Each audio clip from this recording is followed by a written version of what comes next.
Good morning. Happy Thursday. It's a glorious Thursday. Y'all, it's 59 degrees on, is it the last day of May? Yeah. 30 days have September, April, June, and November. All the rest have 31. Okay, tomorrow, whatever. It doesn't matter. Am I right? I don't know. It doesn't matter, but we're at the end of May is all I'm saying. And it's 59 degrees in Georgia, which doesn't happen. That's all I'm saying, okay? What are you saying? I don't know. All right, so the watermelon went over quite well last night. Tommy might not be happy when he comes to cut the grass today because there may or may not be watermelon all over the yard. We didn't waste it. Okay, so we dug out of one side. As we all know, it busted. And one side was much smaller. So we ate all out of that side and left the fuller side. Now we did take a little out of the fuller side, but it doesn't matter anyway. Well, I told Naomi, I said, let's just, not thinking Tommy was coming to cut the grass today, I said, let's just throw the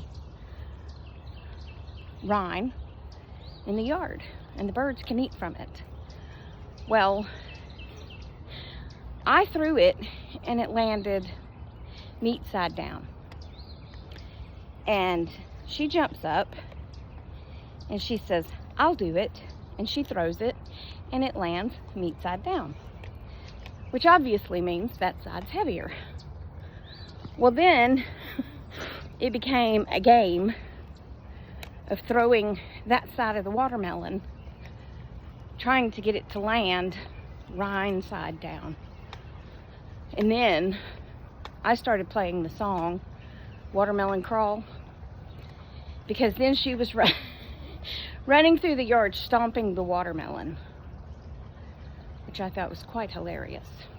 But the busted watermelon story, which I found to be quite enjoyable, even if I do say so myself. I had fun telling it.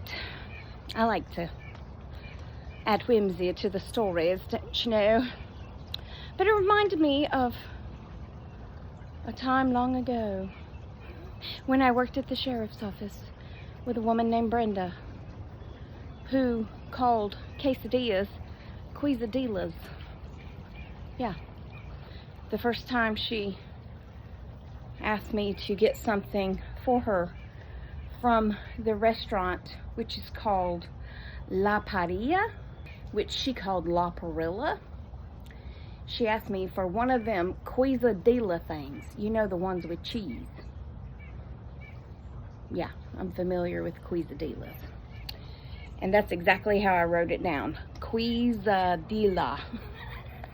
Anyway, we were working, we always had to work the holidays, you know. And so we were working like the, I don't know, 4th of July holiday or something. I don't know. And someone brought us a watermelon. So Brenda says, hey Tracy, can you go back there and cut open the watermelon so I can have some? Ma'am, you are not 10 and I am not your mother. What? What? Me? Cut it? Why? Why can't you cut it? Because I be's working here. Even though it is a holiday, I do be working. She said, I don't know how to cut a watermelon. I said, what do you mean you don't know how to cut a watermelon? She said, well, I'm from Florida. Ma'am, I have family in Florida. I'm fairly certain they all know how to cut a watermelon. Of course, they do have Georgia roots, but still, I don't know what that means. And she goes, well, our watermelons grow on the ground there.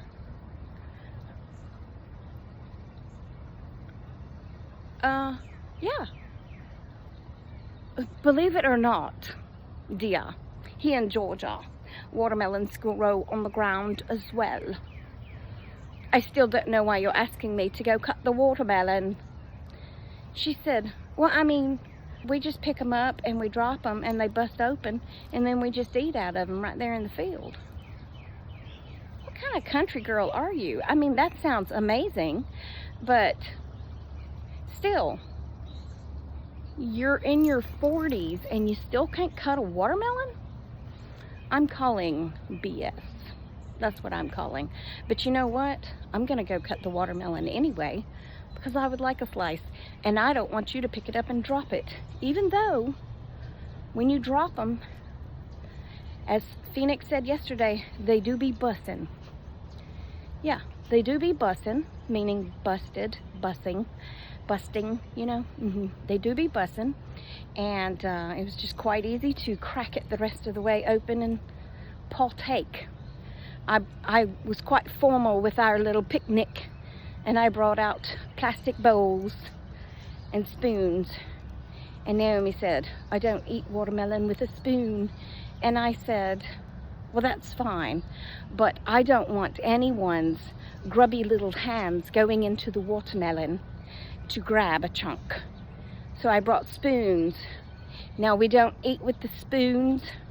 We don't. Well, if you want to eat,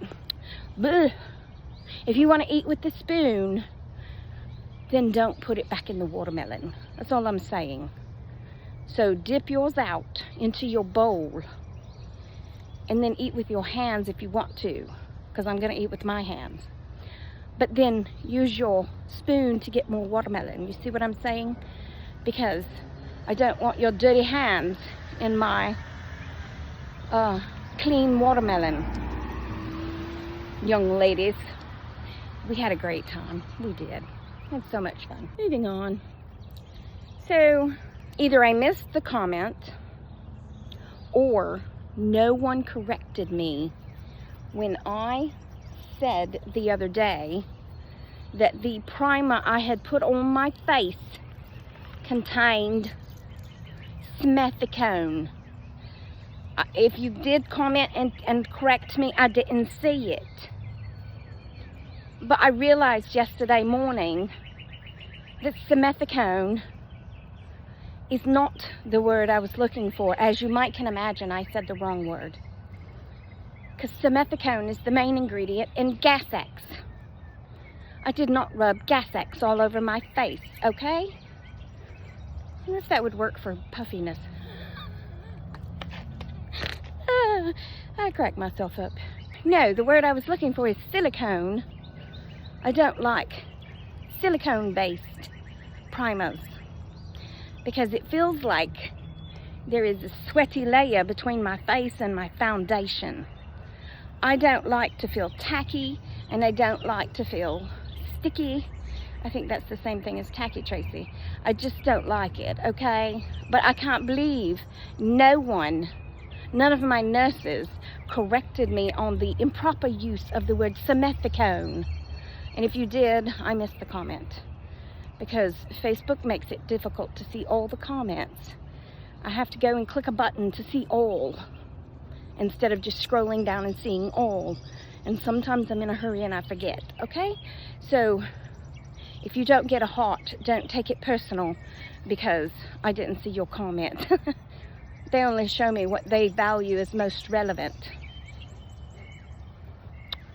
Other than that, I'll be back in a minute, okay? Okay.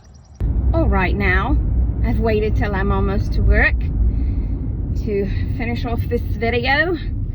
I never told you what I did the other day. Well, it's very exciting, I'll tell you that. I made a sign for my door, for the wooden door. And it said, no knock, I'm napping.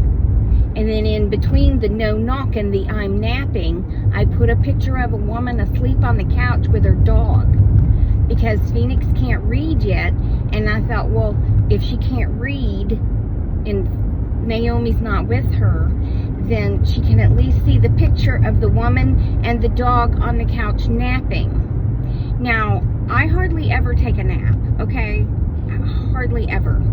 But it is my quiet time, my rest time, my I'm not coming outside time, okay?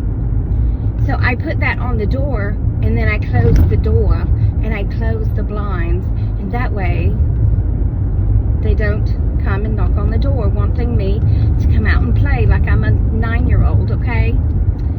Well, it was a great plan, except Phoenix can't read. And Naomi came over with her.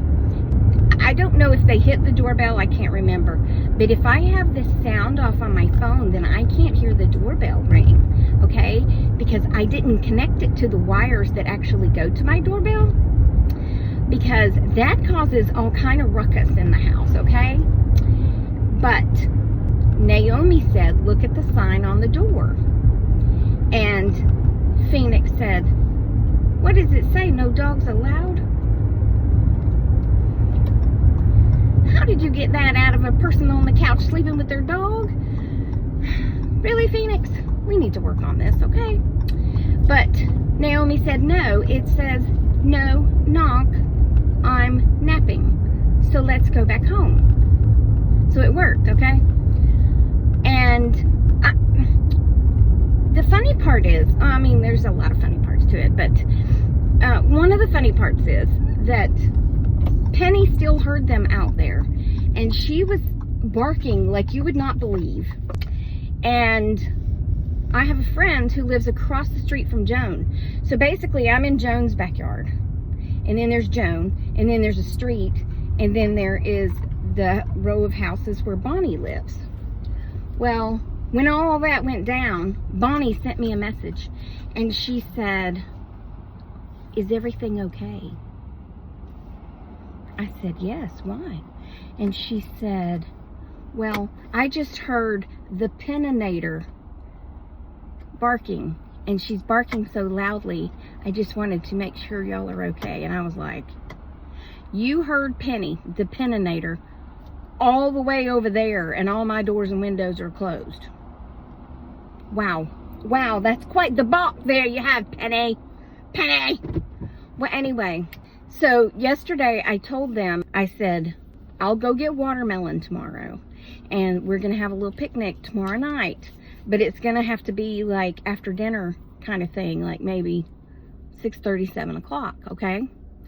Well, when I got home from the grocery store, here comes Phoenix, and I said, no, I still have to put groceries up and wash clothes and clean and do adult things. I can't come out and play right now, dear. So I said, you come back at 7. Well, I just closed the door, and the note was on the door. So I finished eating, and I went over to the door, and they're both just sitting on the stoop waiting on me. I thought it was the sweetest thing. But anyway, I'm at work, and that's going to be the end of this video. So I hope you enjoyed it. Remember, I love you. Jesus loves you. I hope he's coming back soon, because people be crazy. And I will talk to you on the next Tracy Tries, which, good Lord willing, might be this evening, might be tomorrow, okay? I still have that book to read, Willie and His Wiener. I might do that tonight, but I'll give a warning ahead of time, so the people who don't like it just don't watch it, okay? That's it. Don't watch it. Either don't watch it or don't comment your disdain for the book, because it's quite funny. And no, it's not a children's book, okay? Okay, goodbye.